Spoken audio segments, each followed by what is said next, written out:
This is a Scream Queen production. These violent delights have violent ends.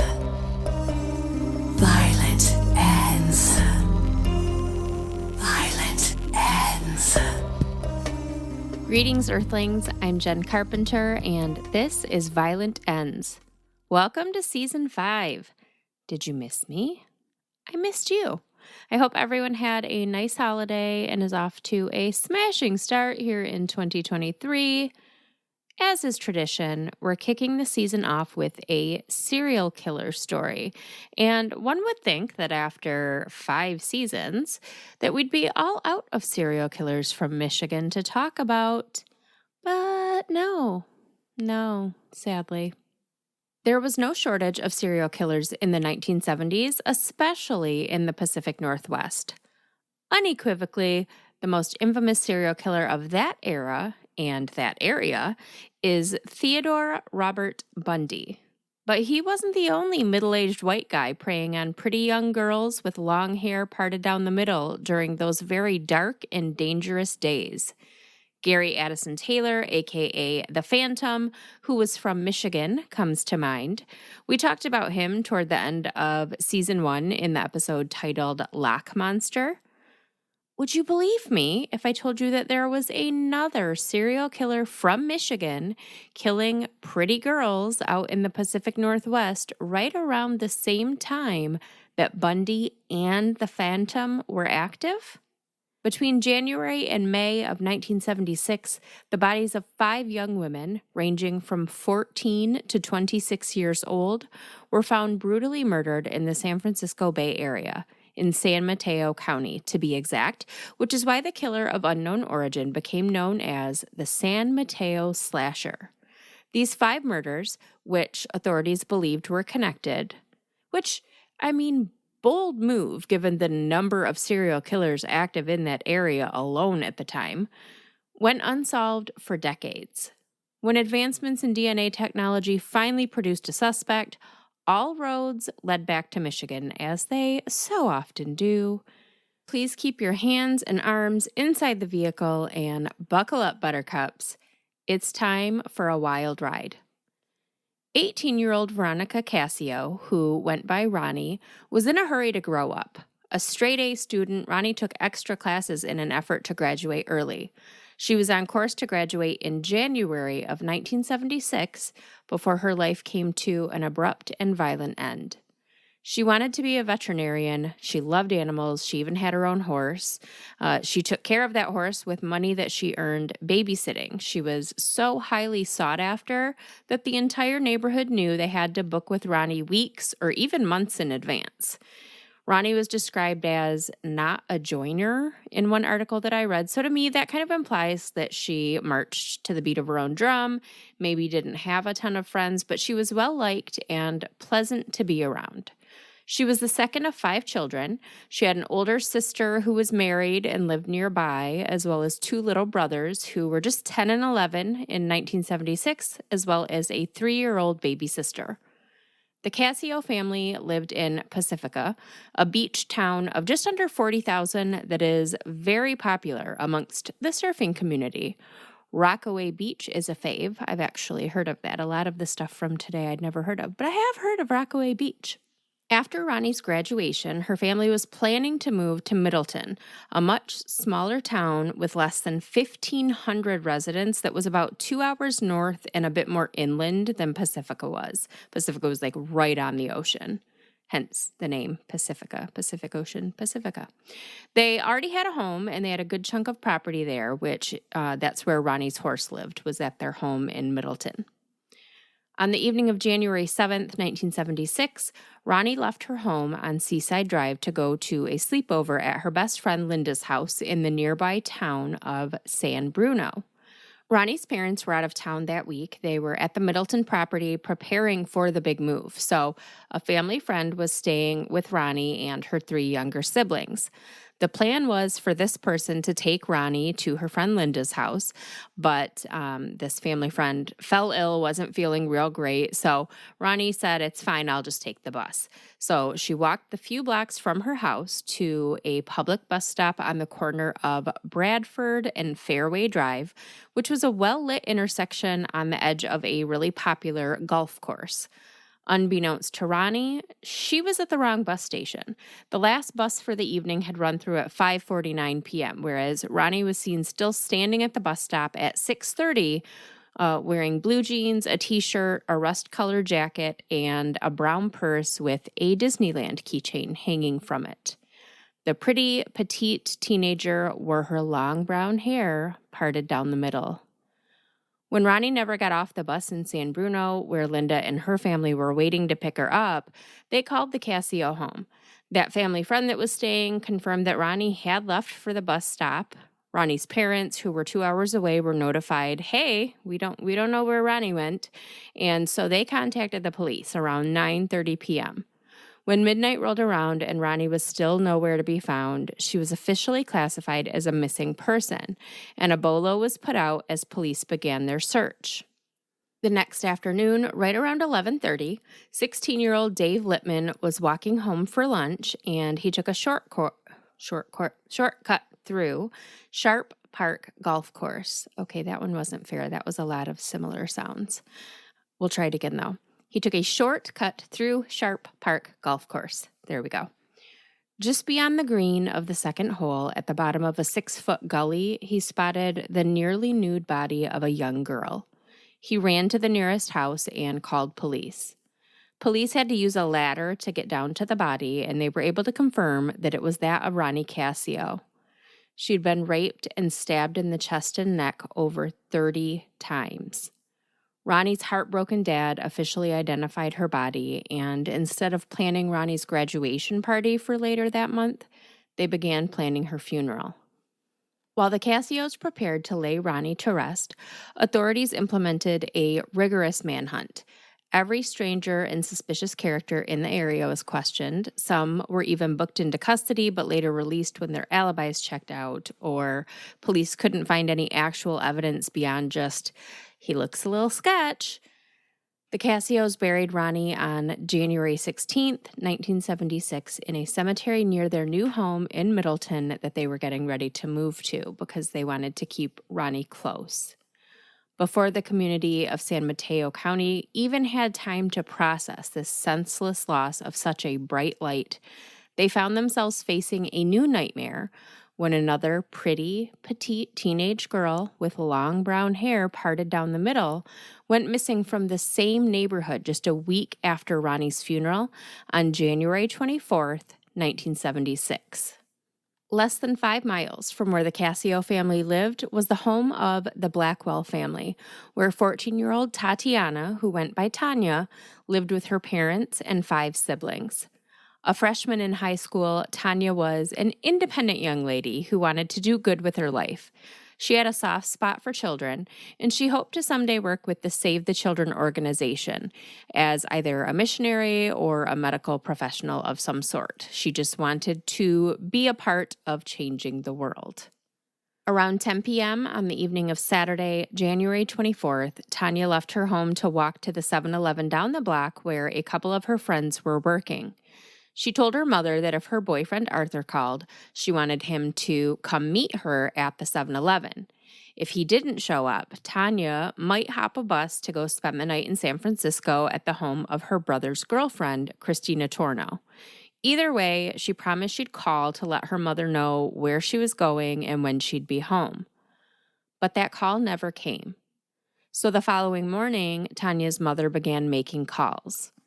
Tanya wasn't in San Francisco with Christina. She'd never caught up with her boyfriend Arthur. And when Tanya's mother found out that her daughter had never shown up at the 7-Eleven that night, she became concerned enough to phone the police. Tanya was a responsible, steady, level-headed girl who would never take off without telling her family where she was going. Now, as we all know, authorities didn't often take missing persons cases super serious at first, at least not back in the 70s. Lots and lots of runaways, right? But given the fact that this was just a couple weeks after Ronnie Cassio was kidnapped and murdered, and the girls lived in the same neighborhood, and they looked so much alike, police were immediately concerned, and they started a large-scale search for the missing 14-year-old. One neighbor said that he saw her at a bus stop along Sharp Park Road around 11 o'clock the night that she disappeared. But beyond that, authorities really had no leads. It would be well into the summer before Tanya's body was found. On June 6, 1976, over 4 months after Tanya disappeared into thin air, 2 young boys hiking in an area known as Gypsy Hill found a badly decomposed body in a grove of trees just off Sharp Park Road. The body was wearing the same blue jeans, western print blouse, and platform shoes that Tanya Blackwell was last seen in. She'd been stabbed multiple times in the chest and neck. Due to the advanced state of decomposition, authorities were unable to determine whether she had been raped. Dental records were used to positively identify her, and on June 10th, Tanya's family received the news they'd been dreading but knew was coming. Tanya was laid to rest on June 14th, 1976, almost 5 months to the day after her neighbor Ronnie Cassio's funeral. But between those 2 somber ceremonies, 3 other girls bearing a striking resemblance to Ronnie and Tanya, who lived in the same area, were killed in an eerily similar way. February 4th, 1976 was a Wednesday. It had been 28 days since Ronnie Cassio was murdered and 11 days since the disappearance of Tanya Blackwell in the oceanside city of Pacifica, California. Millbrae is a slightly smaller town located less than 10 miles inland from Pacifica and also in San Mateo County. This is where 17-year-old Paula Baxter lived with her parents and brother. Paula was one of the popular kids at Cappuccino High School, where she was head majorette in the band. She was a baton instructor with the local Parks and Rec department, and she and her family were active members of Calvary Lutheran Church. Just a happy, bright, shiny life. On the evening of February 4th, she left her home at 7 p.m. in her bronze Chevy Vega to go to play practice at the high school. She left the high school around 8 p.m., headed for home, but she never arrived, so her parents reported her missing to the police. At about 3 a.m. the following morning, so 7-ish hours after she disappeared, Paula's car was found just a few blocks from the high school, the keys still in the ignition. The wheels, undercarriage, and driver's side floor of the car were covered in mud. There were unaccounted for miles on the vehicle, and a blue blanket that Paula kept in the back seat was missing. And Paula was nowhere to be found. When a search by police turned up no additional clues, Paula's friends organized their own search on February 8th, 2 days after she went missing. In a eucalyptus grove behind a local church, they found Paula's nude body. She'd been stabbed, raped, and bludgeoned. Authorities were able to use hair and semen samples to link the murders of 17-year-old Paula Baxter and 18-year-old Ronnie Cassio. So even though they had a sneaking suspicion that there was a serial killer in town, they did know for sure that at least those 2 murders were connected. They also knew that they were looking for a white male with brown hair. Needless to say, authorities in San Mateo County were on high alert at this point. They had 2 murdered teenagers and 1 missing presumed murdered teenager in the course of a month. Even so, when Michael Booth contacted police on March 15th to tell them his wife hadn't returned home from her first day at a new job as a secretary, they didn't immediately make the connection. For one thing, Carol Lee Booth, who went by Beatty, was much older than the girls. She was 26, although it was said that she could easily pass for a teenager. She looked really young. Additionally, Beatty went missing in South San Francisco, which it may surprise you, like it surprised me to find out that South San Francisco isn't just the south part of San Francisco, it's actually its own little city. South San Francisco is located in San Mateo County, about 9 miles northeast of Pacifica, where this nightmare began. So a little bit inland, a little bit further away than we've been dealing with.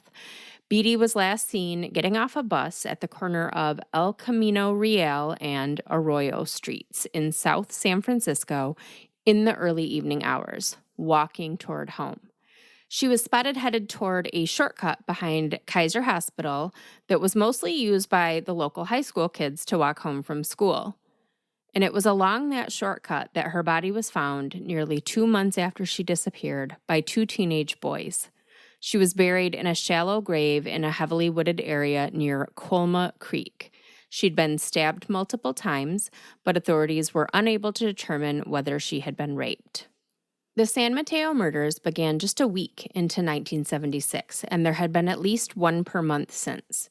Ronnie Cassio and Tanya Blackwell in January, Paula Baxter in February, Beatty Booth in March, and on April 1st, perhaps the most shocking murder of all, the murder of Denise Lamp. If you've ever seen the show Weeds, then you're familiar-ish with Daly City because it's the town that inspired the song Little Boxes. You know, that Little Boxes made of ticky-tacky song. And that was the Weeds theme song. The intro to the show, at least in the beginning, was kind of a mock-up of what Daly City really looked like from afar, like identical, nondescript houses all in a row. The largest of the cities involved in the San Mateo murders, it has a population of well over 100,000 and is located on the San Francisco Bay, directly south of San Francisco, not to be confused with South San Francisco, which is also a city. Actor Sam Rockwell, which he's been in a ton of shit, but the only thing that I can remember off the top of my head is Charlie's Angels, but he's been in a lot of movies. NFL legend and video game god John Madden, and Dave Pelzer, author of the A Child Called It memoir, which I'm sure at least 75% of us were traumatized by, all once called Daly City home, as did Denise Lamp. Denise was 19 years old in 1976, living at home with her parents and working part-time as a salesgirl at Mervyn's in the Serramonte Mall, a ginormous shopping center taking up literally over 1 million square feet. 1 million square feet sounds like a lot to me. That's a lot, right? It's got to be. The mall was fairly new at this time, too. It had just been built in 1969. So in 1976, it was the place to be. Which is why Denise, who was pretty and popular with long brown hair that she parted down the middle, was there on April 1st, even though she wasn't scheduled to work that day. She did some shopping, and then she visited with a friend who worked at Macy's in the mall. The mall closed at 9 p.m., so Denise and her friend made plans to meet back at Denise's place, which was only about 2 miles from the mall and less than a 10-minute drive. The girls parted ways to go to their respective vehicles. When the friend arrived at Denise's house a short time later, Denise wasn't there yet, so she waited in the driveway as the minutes ticked by. But as 9:30 came and went, she got worried, so she drove back to the mall to look for Denise. She spotted Denise's blue 1964 Mustang still sitting in the parking lot. She found a security guard to accompany her before she approached the car, which was very smart. Inside, Denise was slumped over the steering wheel, dead from over 20 stab wounds to her neck and chest. Could you even imagine being this friend? Like, you literally just saw her 20 minutes ago. You parted ways to go to your own cars, and this happened to her? I can't even imagine that trauma. And then to be the person that found her, too. While the crime itself was shocking, the fact that it happened as quite literally hundreds of shoppers were passing by is just so horrific, so horrific. And somehow nobody saw or heard anything. While the Pacific Northwest certainly was not done with serial killers, the April 1st, 1976 murder of Denise Lamp was the final murder attributed to the San Mateo Slasher. Remember that date, April 1st, 1976. Jot it down. Between January 8th and April 1st, 1976, 5 beautiful young women, all petite with long brown hair parted down the middle, were stabbed to death in San Mateo County. 3 of them were last spotted at a bus stop. 4 of them were found in groves hidden among trees. 4 of them were teenagers, and the one who wasn't looked young and could still pass for a teenager. And all of them had friends and families that thought the world of them. The most tragic thing these cases had in common was that they all quickly went cold. Even though forensic evidence only conclusively linked 2 of the cases, authorities believed that all 5 murders were committed by the same man, the San Mateo Slasher. Why, in the golden age of the serial killer, in an area so rife with them, would they just automatically assume that all of this murdering was being done by one person? Probably because the only thing more horrifying than having a serial killer in town is having 2 serial killers in town.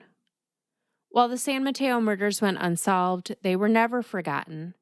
In 2014, new tests were run on the hair and semen samples collected from Ronnie Cassio and Paula Baxter, and a DNA match was discovered.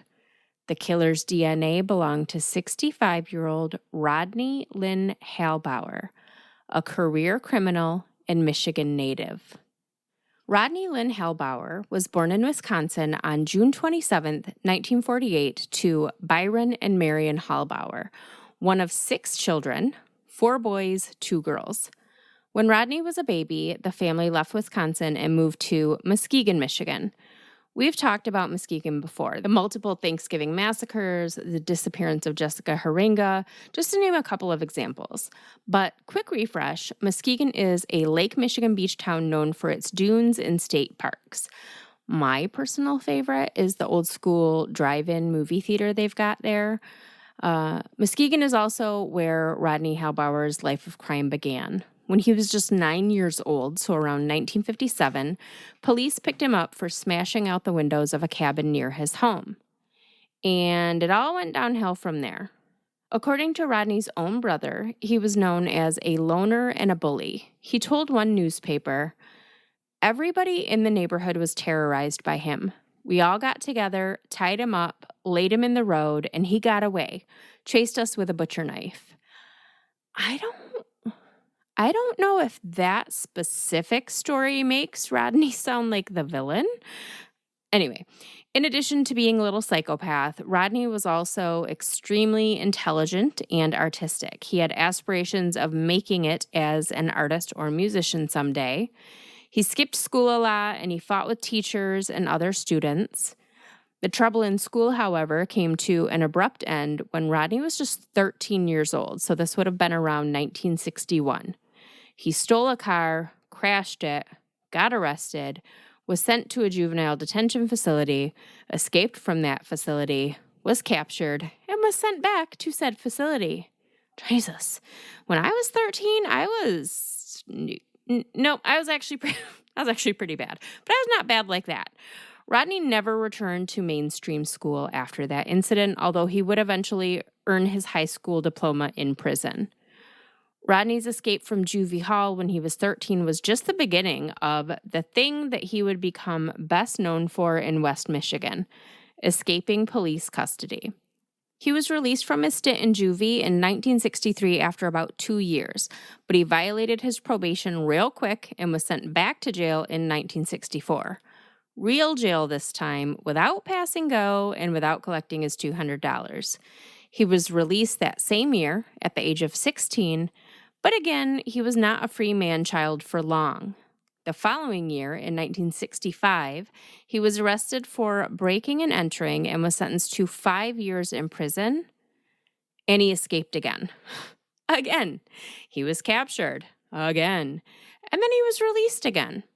A small blurb in the February 7th, 1969 Detroit Free Press read, "Lost. 1 pair of handcuffs.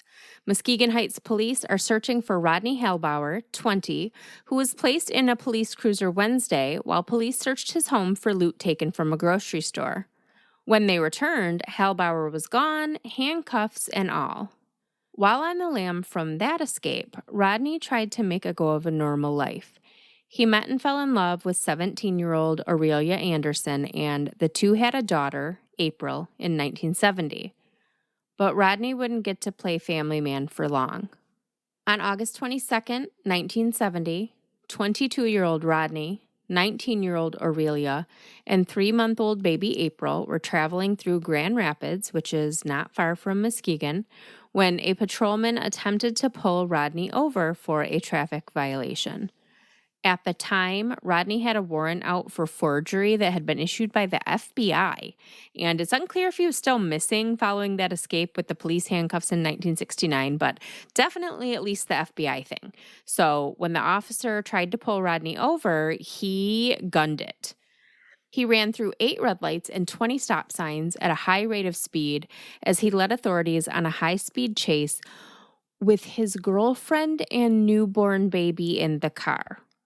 The chase ended in East Grand Rapids, which, like South San Francisco, is its own city, when Rodney crashed into a house with his girlfriend and baby in the car. Rodney then took off on foot, leaving Aurelia and April behind, and he was able to elude police. 4 months went by before Rodney popped up in the news again, with this article in the Ludington Daily News from December 14th, 1970. The headline was, "Escape Artist from Muskegon Caught by FBI," and it read, "Rodney Lynn Halbower, 22-year-old former Muskegon Heights resident who has a reputation of being an escape artist, has been arrested in Clearwater, Florida by FBI agents," authorities said today. Halbower's most recent escape was in Grand Rapids in August when his car crashed into a home during a high-speed police chase and he fled, abandoning his wife, they weren't married, Aurelia, 19, and their 3-month-old daughter, who was left in the vehicle. He was picked up in Florida for unlawful flight to avoid prosecution and for breaking and entering and forgery at Grand Rapids. Halbower escaped from the Muskegon County Jail in September 1965 while held on a larceny charge, from a Muskegon Heights patrol car while handcuffed in February 1969, and is credited with escapes from jails in California, Hawaii, and in Hart, Michigan. A human banana peel, that guy. All that, and he is only 22 years old. When I was 22, I was married with 2 kids and owned my own house. I used to think that was a flex, but I have got nothing on Banana Boy here. Rodney was sent back to prison, and he stayed this time for his full 5-year sentence. He was released in late 1975 at the age of 27, and he promptly moved out west to Reno, Nevada. And it was here that his life of crime took him from a petty criminal and escape artist to a real-life monster. November 27th, 1975 was Thanksgiving Day, and it started out as a strange one in Reno. Authorities were busy with dumpster fires all over town, literally. Someone was setting fires in dumpsters all over the city in the early morning hours. When a private security guard who'd been advised to keep an eye out for the dumpster fire starter spotted a man running through an alley, he called it in and he followed the man until police arrived. Police questioned the man, searched him, took down his information, and ran a check for outstanding warrants. When nothing came back on the warrant check, they let him go, even though he was found to have several books of matches in his pocket. Just minutes later, a police dispatcher put out the description of a suspect in a brutal rape that had just occurred. And the police who'd stopped Rodney Halbower were like, "Fuck, that's the guy we just talked to." He wasn't an arsonist. It was much worse than that. He was now a rapist. About that same time, police got word that Halbower did, in fact, have an outstanding warrant for escaping authorities in Sacramento. It took a couple of hours, but authorities eventually located him in downtown Reno and they took him into custody. A woman who was somewhere between the ages of 23 and 37, depending on which super unreliable newspaper article you read. I saw 23, 33, 37, and it's impossible for me to figure out which one was correct because this woman was never publicly identified by name. She worked as a blackjack dealer at a local casino, and she was walking home from work around 2:30 a.m. when she heard what sounded like someone running up behind her. As she turned around, a man grabbed her and held a knife to her throat.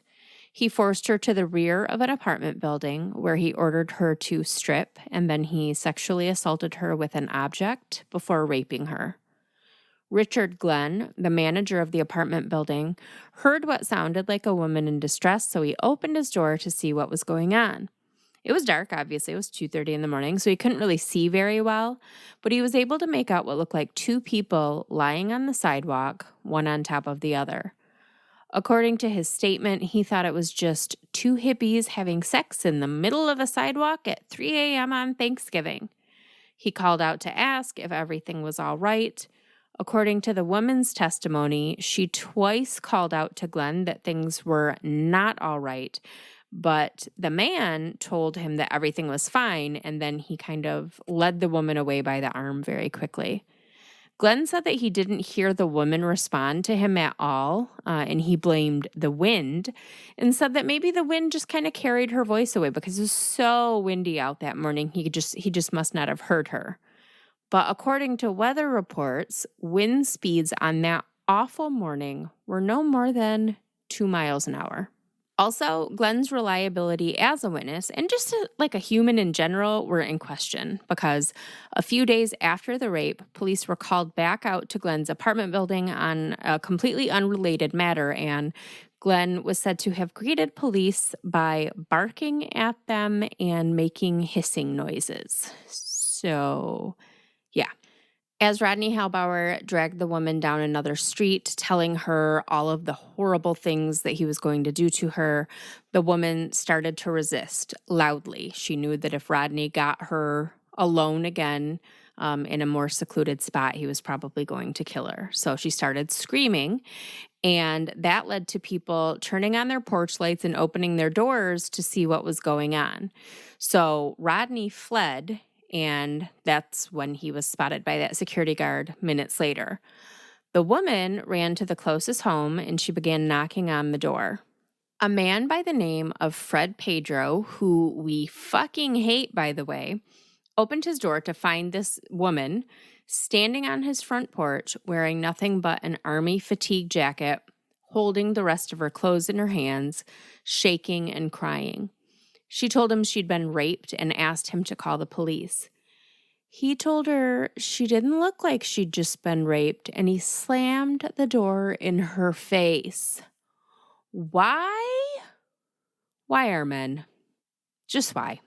This poor girl was literally just walking home from work in a neighborhood that was apparently nothing but men. One man attacked her. Another man watched it happen and did nothing, and another man told her that he didn't believe her while she was still naked. What the fuck? Also, all this happened less than a block from where this woman lived, so she was in her own neighborhood, and it was directly across the street from Reno's Rape Crisis Center. Ignore the sound of my ceiling fan buzzing in the background for the rest of this episode. I have to turn it on because my blood is boiling, honey. It is boiling. So this poor woman had to walk home naked and alone just after being raped with no idea where her attacker went and if he was coming back, by the way. She made it home. She contacted police who just by chance knew exactly who they were looking for, and they were able to take him into custody without incident. He was charged with rape and 2 counts of infamous crimes against nature. Don't ask me what that means because I have no idea. I have a little bit of an idea, but I don't really want to get into the details because they're horrific, and I cannot believe that they were able to print things like this in the newspaper back then. He was held for a few weeks, but then on December 23rd, 1975, a judge reduced his bail from $60,000 to $5,000, meaning his family only had to come up with $500, which is 10% of the bail amount, to get him out. And, of course, they did. Less than 2 weeks later, on January 7th, 1976, 18-year-old Veronica Cascio was abducted from a bus stop near her Pacifica, California home. For the next several months, an entire community lived in fear of the San Mateo Slasher, as pretty young girls kept turning up missing and murdered, until the attacks abruptly ended on April 1st, when Denise Lamp was found stabbed to death in her car in the Serramonte Mall parking lot. On April 2nd, the very next day, Rodney Halbower was found guilty on charges of forcible rape and infamous crimes against nature by a jury of 8 men and 4 women. The day after the last attack, Rodney Halbower was taken into custody, and then there were no more attacks. This meant that during the 4 months he was out on bail that his fucking family posted for a vicious rape, 5 young women were brutally murdered in San Mateo County, and then the murders stopped as soon as Rodney was taken back into custody. But nobody made that connection at the time. Maybe because, different states, like 250 miles apart, I don't know. On May 7th, 1976, Judge James Guinan sentenced 27-year-old Rodney Halbower to 2 life sentences plus 6 years for the attack on this woman in Reno. And that should have been the end of Rodney's reign of terror, but as we all know, and as authorities should have known, you can put Rodney Halbower in prison, but you can't keep him there.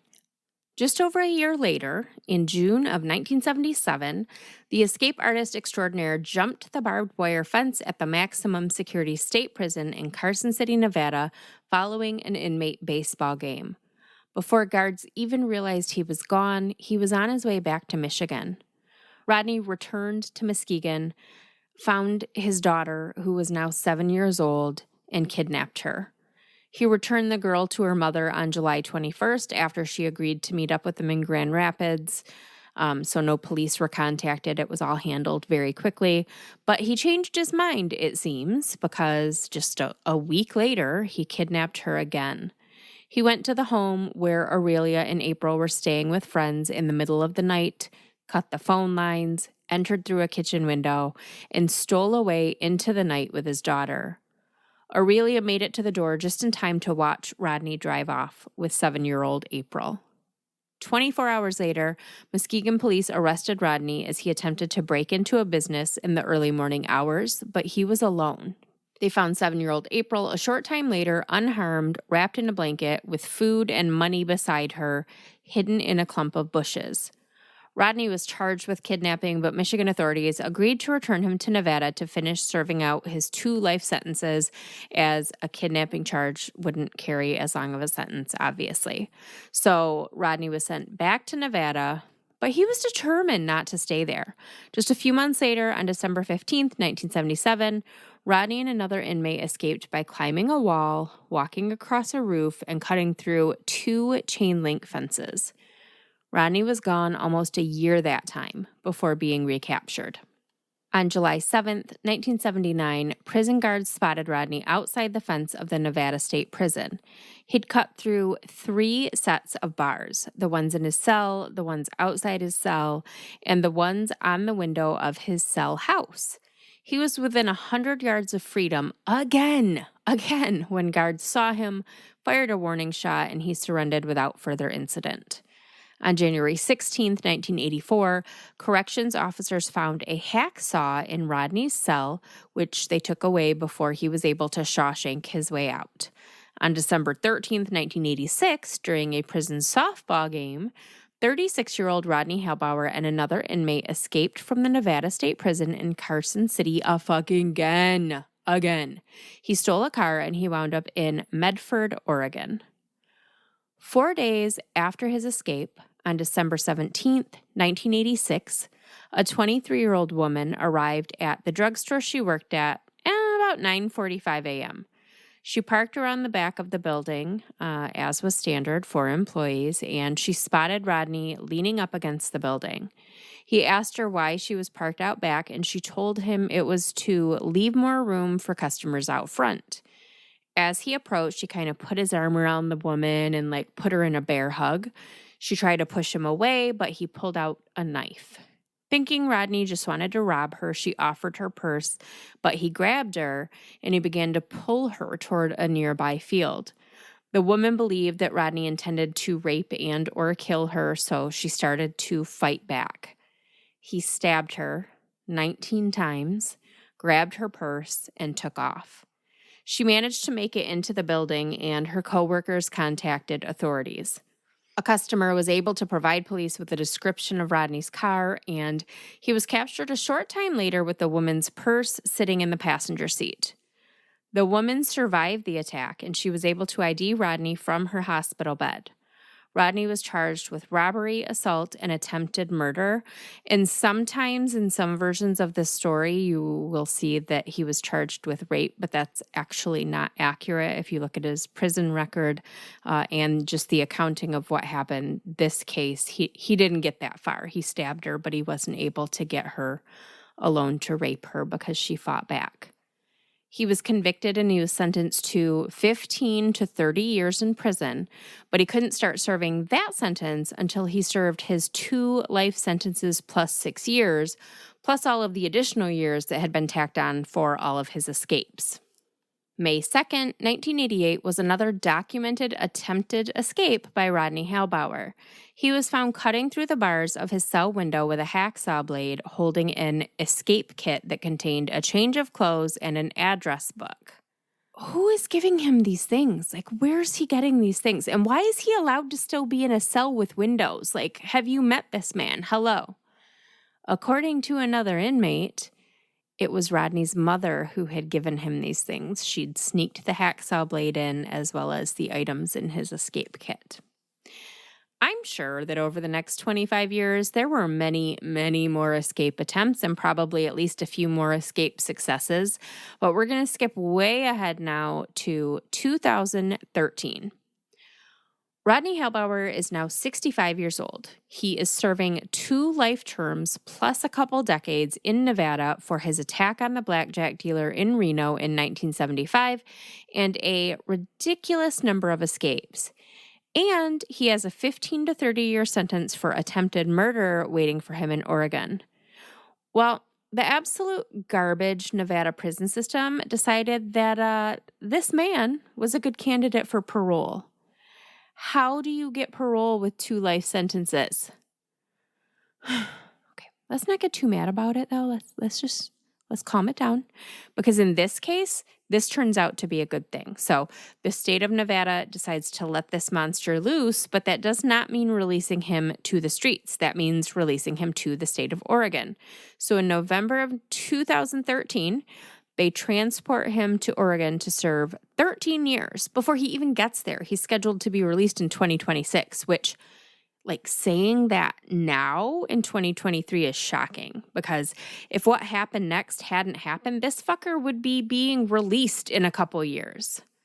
Somehow, during this interstate transport from Nevada to Oregon, Rodney does not escape for a change. I've seen the mugshots. He's looking pretty rough by this point, so he's probably lost some of the pep in his step maybe.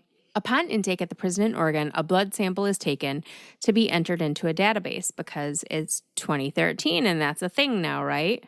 Well, I know this isn't how it happened. I like to think of this database as like a big switchboard with all kinds of lights and bells and whistles, and that when they entered Rodney Halbower's DNA profile into the system, the thing started lighting up like a Christmas tree. I'm sure in reality it was probably something much more boring, like an email or a pop-up screen. But the point is, there were hits, multiple hits. 2 of them were for Ronnie Cassio and Paula Baxter. Holy shit. Had they had the San Mateo Slasher in custody this entire time? Well, not the entire time. I guess he did escape a lot. As authorities were reeling from this development, trying to figure out what it all meant, they got another hit for the murder of a 19-year-old nursing student in Reno, Nevada in 1976 at the height of the San Mateo murders. Diana Barbara Michelle Mitchell, who simply went by Michelle, was born on December 29, 1956 in Carlsbad, New Mexico. She was one of 4 daughters born to Edwin and Barbara Mitchell, who were both high school teachers. The Mitchell family moved to Reno when Michelle was little. Michelle was popular, smart, a good girl. She was super pretty, long brown hair, parted down the middle, big blue eyes. She graduated from high school in 1974, and she enrolled at the nursing program at the University of Nevada, where she was a sophomore at the time of her death. On the evening of February 24th, 1976, Michelle's father, who was diabetic, called her from the Sterling Village bowling alley and asked her to bring him a jug of orange juice as he was having trouble with his blood sugar. Ever the sweet and helpful daughter, Michelle hopped in her little yellow VW Beetle, super weird coincidence, and started driving toward the bowling alley. But on the way, her car broke down. Witnesses saw a man help her push her car into a nearby parking lot. Michelle then made her way to a payphone and called her mom at about 8:10 p.m. Just kind of imagine probably the simple chaos in that phone call. Everything's going wrong all at once. Dad's sick and he needs orange juice, and the orange juice is in my car, but my car is broken down and some stranger had to help me push it off the street. Fuck this day, right? We've all had them. Michelle's mother immediately gets into her car and she goes straight to the location that her daughter gave, which is less than 20 minutes from their home. But when she gets there, Michelle is nowhere to be found. Her car is in the parking lot across the street from the payphone that she'd used to call her mom, but Michelle was just gone. So Barbara called police, she called her husband, and together they searched the area to no avail. At one point, they even brought in a tracking dog. He didn't find anything. But a couple hours later, an elderly couple that lived in the neighborhood returned home after an evening out. Their house was kind of adjacent to this parking lot where Michelle's car was left, just across an alley. There was this dirt alley that led from the parking lot to the edge of their property. So they arrived home, opened their garage door, and inside their garage was the body of a young woman lying in a pool of blood, her throat slit, and her hands tied behind her back. The woman, of course, was Michelle Mitchell. Police were able to track down the man who had helped Michelle push her car out of the road. He said that after they got her car into this parking lot, he offered her a ride. She said, her parents didn't live far. She was just going to call her mom. She'd be all set. So he was like, okay, cool, and he went about his business. Police believed him, and they cleared him as a suspect. They had no other leads, aside from a man's shoe print, size 9, 9.5, and a couple of cigarette butts found near the body. Nobody who lived in the home was a smoker, and the owners said the cigarette butts had no reason to be in their garage and that they weren't there earlier in the day. Now, remember, this was an elderly couple. This wasn't like an apartment building or a frat house on campus where tons of people were coming and going. This was an elderly couple who kept their garage closed and their house nice and tidy. So when something was out of place, they noticed. Despite an exhaustive search for Michelle's killer, the case went cold. Then, 3 years later, things took a pretty unexpected turn. In March of 1979, police in Shreveport, Louisiana contacted the Reno Police Department with an odd story. A 29-year-old woman by the name of Anita Carter, who called herself Kathy Woods, was a residential patient at a mental facility where she was being treated for severe schizophrenia. During a counseling session, she told her therapist that she had killed a girl named Michelle in Reno a few years earlier. Detectives booked it to Shreveport as fast as their flashing lights could take them, and they interrogated Kathy, whose mental illness was quite severe and well documented. She was first hospitalized at the age of 11, and she was diagnosed with schizophrenia. So the story Kathy told authorities was that she had encountered Michelle in the parking lot with her, disabled car, and she offered to help her fix it. She led her to the garage of this home under the guise of, this is my house, let's go get some tools and I'll help you fix it. So together they go into this garage, and once inside, Kathy, who was 26 at the time, propositioned 19-year-old Michelle for sex. When Michelle turned her down, Kathy flew into a rage and slit Michelle's throat. Records proved that Kathy was living in Reno at the time of the murder, and she did give them some accurate details regarding the case, but it was nothing that hadn't been shared in the media. She also told police that she worked for the FBI and that her mother was trying to kill her. So how and why, this was clearly a very unwell woman. How they thought that her confession was reliable and just kind of went full steam ahead with it, that's somewhat suspicious to me. But that's what happened. So Kathy Woods was extradited to Nevada, where she was tried for first-degree murder in 1980. Literally, that entire case was built on Kathy's confession and the fact that she lived in Reno. There was zero physical evidence, not even any circumstantial evidence, and there were no witnesses. And all this time, police had been searching for a man. Every bit of evidence they had pointed to Michelle's killer being a man. But Kathy Woods was found guilty nonetheless and was sentenced to life in prison without the possibility of parole. 5 years later, her conviction was overturned and a new trial was granted on the grounds that a key witness was concealed by the prosecution and should have been allowed to testify. At her second trial, Kathy was convicted of first-degree murder once again, and once again, she was sentenced to life in prison. By this time, she had fully recanted her confession, the one thing that authorities had on her. Yes, she had lived in the area at the time, so she'd heard about this case. She saw pictures of Michelle, and she thought she was beautiful. She was beautiful. And perhaps she, fantasized about her a bit, which led her to creating this narrative in her head that was absolutely false. But authorities would hear none of it, and all of Kathy's subsequent appeals were denied. In 2013, Kathy's case was taken up by the Rocky Mountain Innocence Project, who petitioned to have DNA testing done on those cigarette butts found at the scene.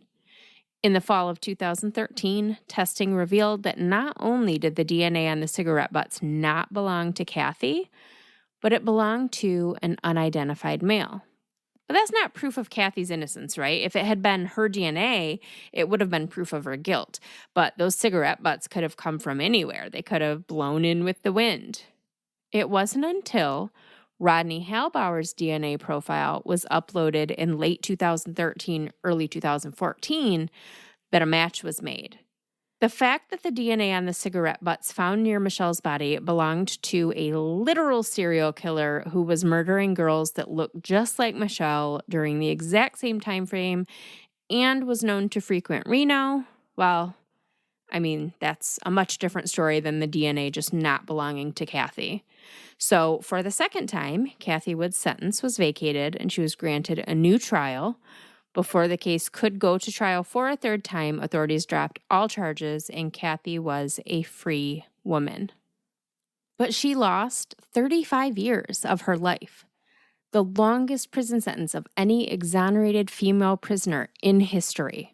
She sued the state of Nevada and the city of Reno for millions of dollars, and she won about $5-6 million in total between the two, as she should have. Sadly, though, Kathy Woods died on July 15th, 2021, so she only got to experience about 7 years as a free woman following her release and only got to enjoy being a millionaire for a little over a year before she passed away. So, Rodney Halbower, imprisoned in Oregon for attempted murder, scheduled to be released in 2026, was suddenly a serial killer. And not just any serial killer, but the infamous San Mateo Slasher. But did he kill all of the San Mateo victims? Actually, no. While he had at least one victim authorities had no idea about in Michelle Mitchell, and probably many, many more, let's just be real about that, one of the victims that had been attributed to him for nearly 40 years was actually killed by someone else. After getting the DNA hits for Ronnie Cassio and Paula Baxter, authorities started reviewing and retesting evidence in the other 3 San Mateo cases. 14-year-old Tanya Blackwell and 26-year-old Carol Lee Booth took months to find after they went missing, so there was little to no evidence on their skeletal remains. But Denise Lamp, the 19-year-old who was found stabbed to death in the parking lot at the mall where she worked, she was found just moments after her murder. In retesting all of the evidence, authorities were frustrated when nothing was coming back as a match to Rodney Halbower. Until a bloodstain from Denise's jacket came back as a match to someone else.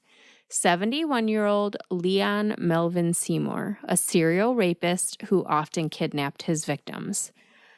The twists and turns in this one, I tell you. So there were, in fact, 2 different San Mateo slashers. And maybe more than that. It was the 70s, after all. In January of 2015, 66-year-old Rodney Halbower was extradited to California to be tried for the murders of Ronnie Cassio and Paula Baxter, to whom he'd been conclusively linked by DNA. The trial, which was an absolute shit show, didn't begin until August 20th of 2018. There were outbursts and wild claims of his innocence and being railroaded and arguments with prosecutors and the judge, and he tried to represent himself and the judge wouldn't let him because clearly he was crazy. Just a mess. But on September 18th, 2018, Rodney Lee Halbower of Muskegon, Michigan, was found guilty on all counts, and he was given 2 life sentences for each murder. So 4 life sentences. He was sent back to Oregon to finish serving his term for attempted murder there, which will end in 2026. At that time, he will be extradited to California, where he will spend the rest of his ugly, greasy, miserable, crusty-skinned old life behind bars. At some point between now and then, he's expected to be extradited to Nevada to be tried for the murder of Michelle Mitchell. At the time of this recording, Halbower, who is 74 now, is housed at the Oregon State Correctional Institution in Salem, Oregon. Though he will likely never be tried for these cases unless he confesses, which he will never do, Halbower is the only suspect in the murders of Tanya Blackwell and Carol Lee Booth. In November of 2017, 71-year-old Leon Melvin Seymour was charged with first-degree murder in the death of Denise Lamp. I'm super confused about what's happening with this case, though. So in 2017, he was charged with Denise's murder. A trial date was set for August of 2018, but then there was no trial. Some hearings were held in 2020, but still no trial. And then in April of last year, 2022, there was an article in the San Mateo Daily Journal about how he was up for parole on the rape charges that have kept him behind bars since the early 80s. So it's talking about, he did these awful things in the 80s, he's up for parole, and the prosecutors want him to stay behind bars. There's absolutely no mention of Denise's case or his impending trial. So if any of you know what's going on with that case, I would love to hear it because I was very confused. One last little thing, and then we've really got to wrap this burrito up. In 2014, when news broke that Muskegon's own Rodney Lee Halbower was a serial killer, an article was published by WZZM, which is a news station in West Michigan, 13 on your side. The Muskegon County Sheriff said that they were reinvestigating a number of cold cases that occurred while Rodney was in Michigan, which was most of his life on and off when he wasn't in jail until he went to prison for good, except for all of those times that he escaped and came back to Michigan. One case that was mentioned in particular was the unsolved murders of 18-year-old Barbara Brott and 19-year-old Marianne Hicks of Grand Rapids. The two were roommates, 19-year-old Marianne, who had 3 children. 3 children? She was 19. She had 3 children. She was separated from her husband, and her children had been taken from her and placed in foster care. On March 10th, 1972, while Rodney Halbower was still very much in the area, the 2 girls went out for a girls' night. They were last spotted leaving the Canopy Bar in Grand Rapids late that night, and they never returned home. Their bodies were found 4 months later in a wooded area 8 miles outside of Muskegon. They were discovered just 2 weeks after another pair of pretty young roommates were found murdered in West Michigan, Linda Clark and Claudia Bidstrup. If those names sound vaguely familiar, it's because they were victims of serial killer Danny Rains, one of the serial killer siblings from Kalamazoo that we've talked about.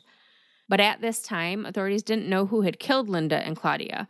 All they knew was they now had 2 sets of young women who'd been murdered and then dumped in the same part of the state within a couple weeks of each other. So that was kind of terrifying. Even more terrifying is that the only articles I could find about Barbara and Marianne's murders were from the couple of days immediately surrounding the discovery of their bodies. Basically, we've identified these bodies. We don't know how they were killed, why they were killed, or who killed them, but nobody freak out about these bodies of young, pretty girls turning up all over West Michigan.